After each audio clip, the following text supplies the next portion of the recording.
É sempre com muito gosto que passo por aqui pelo Centro da Reflexão Cristã, que na minha própria biografia, na construção de mim, tem tido um lugar muito importante. Eu lembro-me que ouvi nesta casa o Alfredo Bruto da Costa e outras pessoas, e eu próprio, talvez a primeira vez tenha vindo ao Centro de Reflexão Cristã falar, tenha sido em 1998, de maneira que são uns anos e que guardo sempre como um dos lugares importantes da construção do cristianismo e do catolicismo na cidade. Fico muito contente pelos meus parceiros de fala, o João Miguel Almeida e o Tiago Fernandes. Eles sim terão alguma coisa para dizer de substantivo, porque eu, no fundo, como teólogo,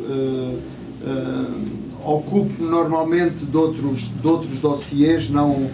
da história contemporânea, porque a minha atividade é mais dos estudos bíblicos, mas por temperamento, por vocação, por lugar de inscrição,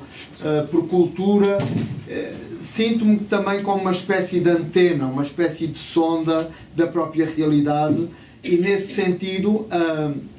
a morte do Alfredo Bruto da Costa desafiou-me profundamente,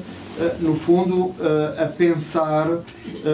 o lugar do Alfredo Bruto da Costa, da sua geração e do seu legado, daquilo que ele deixa como necessária reflexão a fazer. E é muito interessante que a Helena Valentim, que hoje modera aqui a mesa, e tenho muita alegria de estar a seu lado também na sua estreia, ela começou por uma provocação curiosa, vinda também de uma linguista, que é no fundo a própria formulação católicos à esquerda, que parece que é a tentativa de encontrar expressões novas, um novo léxico, quando há já uma marca específica que nós encontramos nos estudos de ciências sociais que abordam a questão do catolicismo contemporâneo, que são as marcas católico de esquerda ou católico progressista. Porquê católicos à esquerda? O que é que eu sinto? Porque no fundo é isso que eu quero partilhar convosco, porque sinceramente não tenho um discurso organizado, pensado sobre estas questões. É mais a minha sensibilidade e a minha experiência também pastoral e de cidadania na cidade. Penso que de facto nós vivemos uma determinada ressaca de um modelo eclesial onde a dimensão social era uma dimensão praticamente capaz de esgotar, de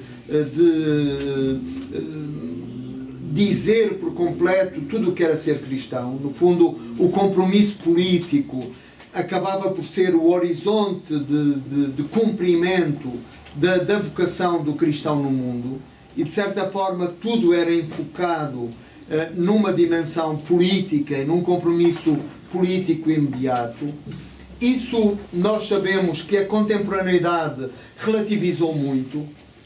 Digamos, hoje ser cristão, ser crente, passa por muitas reconfigurações, e também passa por essa, porque os crentes nas suas trajetórias sentem que a fé habita porventura lugares muito mais interiores. Houve, de certa forma, um trânsito do exterior para o interior, do social para o individual, do político talvez para o estético, no interior das práticas e das trajetórias cristãs. De certa forma, é como se no catolicismo contemporâneo, que é aquele que eu conheço melhor, a questão política deixasse ter importância. Não é importante, digamos, o lugar onde nos inscrevemos politicamente, a nossa perspectiva, a nossa visão, digamos, a área política em que nos inscrevemos, o lugar onde votamos. O que importa, no fundo, são questões de outra natureza. E são essas questões que hoje entram num diálogo mais habitual, digamos, com a própria teologia, com o pensamento cristão, com as homilias, com o tipo de comunidades que se formam, com, digamos, as agregações que nós vemos acontecerem no catolicismo contemporâneo. Eu diria que houve uma espécie de despolitização do catolicismo, mesmo nas suas elites, que se interessam por muitos outros aspectos, digamos, do que pode ser a vivência do catolicismo. Contudo, isto parece que é uma grande evidência entre nós, de certa forma também precisa ser questionada e desmontada.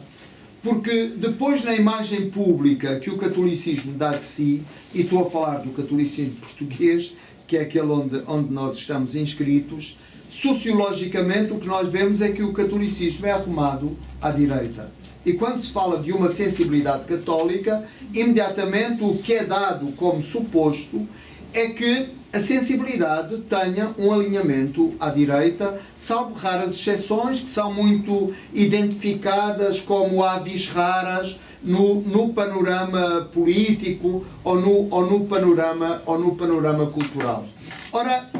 aqui nós já temos um problema, porque, de certa forma, parece que o catolicismo português contemporâneo o que está a fazer é gerar uma monocultura, onde, digamos, o alinhamento intelectual e político da maior parte do corpus predominante dos católicos vai num alinhamento à direita, e parece que a esquerda se tornou apenas um lugar esporádico de inscrição de cristãos e de cristãs que possam, a partir daí, fazer um caminho de compromisso político, de habitação do espaço público, de diálogo com a sua própria fé. De certa forma, eu diria que os católicos à esquerda entraram numa espécie de clandestinidade. Hoje são clandestinos. É claro, nós conseguimos identificar, mas conseguimos identificar pelos dedos. E não, digamos, aquela sensibilidade massiva que, não sei se com verdade ou não, eu espero que os meus colegas historiador e cientista social possam talvez aferir com outra sabedoria empírica se isto corresponde a uma verdade ou não, mas lendo os jornais, ouvindo as pessoas, contactando os comentadores da nossa realidade política, parece que é assim. Quando se fala da sensibilidade católica, imediatamente ela é ligada a uma sensibilidade, eu não diria de direita, para fugir às categorias antigas, mas diria uma sensibilidade colocada à direita. A minha questão é, será que é assim? Será que, digamos, o facto das elites católicas, neste momento, as elites que mais produzem, que têm uma maior inscrição eclesial, que, de certa forma, têm um maior uso da palavra, que têm uma maior, se calhar, que transportam uma maior preocupação identitária, estão colocadas à direita, e à esquerda nós temos ou uma ausência dessas elites católicas, reduzidas apenas a casos mais pontuais e esporádicos, ou então temos uma massa que, de certa forma, não se manifesta ou não se reconhece numa certa reivindicação identitária que nos faça perceber que, de facto, são também o tecido católico. Eu penso que, por exemplo, um Papa como o Papa Francisco reabilita muito este debate. Eu acho muito estranho que na sociedade portuguesa este debate ainda não tenha acontecido, porque nós vemos claramente e de atores de esquerda uma aproximação ao Papa Francisco, uma citação permanente das suas palavras no espaço público. Temos, de um certo setor,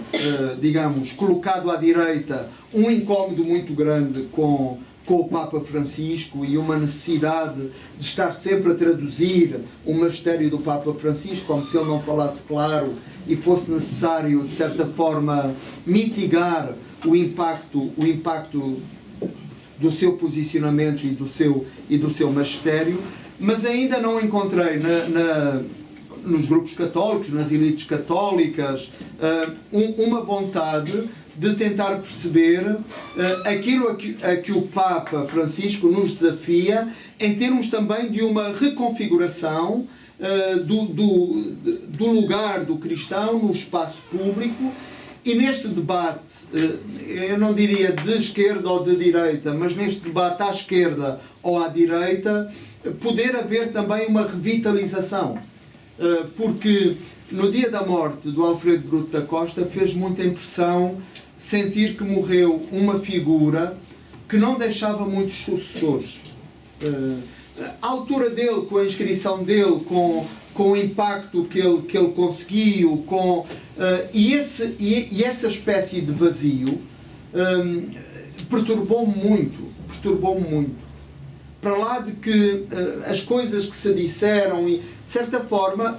parece que o facto de ele ter vivido sempre à esquerda não era relevante para o facto de ser católico e de certa forma também representar a sensibilidade católica, o que no caso do Alfredo Bruto da Costa parece-me que foi determinante o lugar onde ele se situou para a trajetória que ele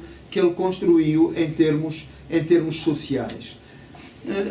Digamos, o que eu tenho a dizer é mais ou menos isto. Como veem, são coisas um bocadinho... são mais alinhavos de uma reflexão, são mais preocupações, é uma sensibilidade por ver o que é hoje, que forma nós damos ao catolicismo. Possivelmente há uma nova geração que é capaz de uma militância à esquerda. Eu também em termos de antena, de sensibilidade, do farejar a realidade, não sinto essa vitalidade tanto à esquerda, e eu acho que, francamente, é pena, porque acho que o catolicismo, sem uma inscrição à esquerda, perde também uma capacidade, uma potencialidade profética que lhe é absolutamente indispensável. Passamos de um tempo, possivelmente, onde o social acabava por ser quase o elemento predominante e deixavam-se outras coisas importantes para trás, mas hoje, porventura, a espiritualidade reduz a um certo espiritualismo, a uma zona de conforto, quase a uma autoajuda espiritual, e a um centro de escuta, a um centro de ajuda, e não tanto a esta dimensão do compromisso político, do empenhamento, das causas, dos valores, da militância, da transformação do mundo. E esta reflexão parece-me que é uma reflexão que precisa ser aberta, precisa ser feita. Claro, a parte mais importante é esta que os meus colegas hão de trazer aqui à mesa, mas o meu papel é formular a pergunta. O que é hoje ser católico à esquerda em Portugal, e porque é que é tão difícil, é tão raro a presença pública, porque no fundo é disso que se fala, a presença pública de um catolicismo à esquerda, que também ajuda a equilibrar a própria prática eclesial, quer dizer, porque